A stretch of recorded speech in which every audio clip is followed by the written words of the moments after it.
1909 का भारतीय परिषद अधिनियम। 1909 के भारत शासन अधिनियम को भारत सचिव और वायसराय के नाम पर मौले मिंटो सुधार भी कहा जाता है। इसका निर्माण उदारवादियों को संतुष्ट करने के लिए किया गया था। इस अधिनियम द्वारा केंद्रीय व प्रांतीय विधान परिषदों के सदस्यों की संख्या में वृद्धि की गई, लेकिन इन परिषदों में अभी भी निर्वाचित सदस्यों की संख्या कुल सदस्य संख्या के आधे से भी कम थी, अर्थात अभी भी नाम निर्देशित सदस्यों का बहुमत बना रहा। साथ ही निर्वाचित सदस्यों का निर्वाचन भी जनता द्वारा न होकर जमींदारों, व्यापारियों, उद्योगपतियों, विश्वविद्यालयों और स्थानीय निकायों द्वारा किया जाता था। ब्रिटिशों ने सांप्रदायिक निर्वाचन मंडल का भी प्रारंभ किया, जिसका उद्देश्य हिंदू व मुस्लिमों के बीच मतभेद पैदा कर उनकी एकता को खत्म करना था। इस व्यवस्था के तहत परिषद की कुछ सीटें मुस्लिमों के लिए आरक्षित कर दी गई, जिनका निर्वाचन भी मुस्लिमों मतदाताओं द्वारा ही किया जाना था।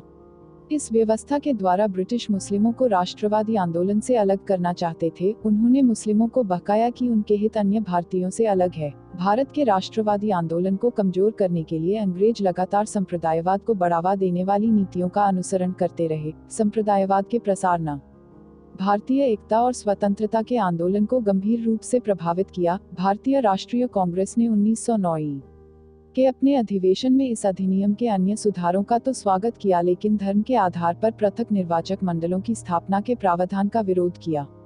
मौले मिंटो सुधारों ने परिषदों की शक्तियों में कोई महत्वपूर्ण परिवर्तन नहीं किया। इन सुधारों ने स्वराज तो दूर, प्रतिनिधिक सरकार की स्थापना की ओर भी कोई कदम नहीं बढ़ाया। वास्तव में भारत सचिव ने स्वयं कहा कि भारत में संसदीय सरकार की स्थापना का उनका बिल्कुल इरादा नहीं है। जिस निरंकुश सरकार की स्थापना 1857 के विद्रोह के बाद की गई थी, उसमें मौले मिंटो सुधारों के बाद भी कोई बदलाव नहीं आया था। इतना अंतर जरूर आया कि सरकार अपनी पसंद के कुछ भारतीयों को उच्च पदों पर नियुक्त करने लगी। सत्येंद्र प्रसाद सिन्हा, जो बाद में लॉर्ड सिन्हा बन गए, गवर्नर जनरल की कार्यकारी परिषद में सदस्य नियुक्त होने वाले प्रथम भारतीय थे। बाद में उन्हें एक प्रांत का गवर्नर बना दिया गया। वे भारत में पूरे ब्रिटिश शासनकाल के दौरान इतने उच्च पद पर पहुंचने वाले एकमात्र भारतीय थे। वे 1911 में दिल्ली में आयोजित किए गए शाही दरबार, जिसमें ब्रिटिश सम्राट जॉर्ज पंचम और उनकी महारानी उपस्थित हुई थी, में भी उपस्थित रहे थे। दरबार में भारतीय रजवाड़े भी शामिल हुए, जिन्होंने ब्रिटिश सम्राट के प्रति अपनी निष्ठा प्रकट की। इस दरबार में दो महत्वपूर्ण घोषणाएं की गई। प्रथम, ऋण 1905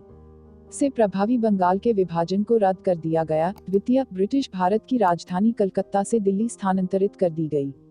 अधिनियम की विशेषताएं। इस अधिनियम ने विधान परिषदों की सदस्य संख्या का विस्तार किया और प्रत्यक्ष निर्वाचन को प्रारंभ किया। एक भारतीय को गवर्नर जनरल की कार्यकारी परिषद का सदस्य नियुक्त किया गया। केंद्रीय विधान परिषद के निर्वाचित सदस्यों की संख्या 27 थी, जो 2 विशेष निर्वाचन मंडल, 13 सामान्य निर्वाचन मंडल और 12 वर्गीय निर्वाचन मंडल, अर्थात 6 जमींदारों द्वारा निर्वाचित व 6 मुस्लिम क्षेत्रों से निर्वाचित सदस्यों से मिलकर बनते थे। सत्येंद्र प्रसाद सिन्हा गवर्नर जनरल की कार्यकारी परिषद में सदस्य नियुक्त होने वाले प्रथम भारतीय थे। पृथक निर्वाचन मंडल के सिद्धांत का प्रारंभ किया गया। लॉर्ड मिंटो को सांप्रदायिक निर्वाचन मंडल का पिता कहा गया। निष्कर्ष। 1909 के भारत शासन अधिनियम का निर्माण उदारवादियों को संतुष्ट करने के लिए और पृथक निर्वाचन मंडल के सिद्धांत द्वारा मुस्लिमों को राष्ट्रीय आंदोलन से अलग करने के लिए किया गया था।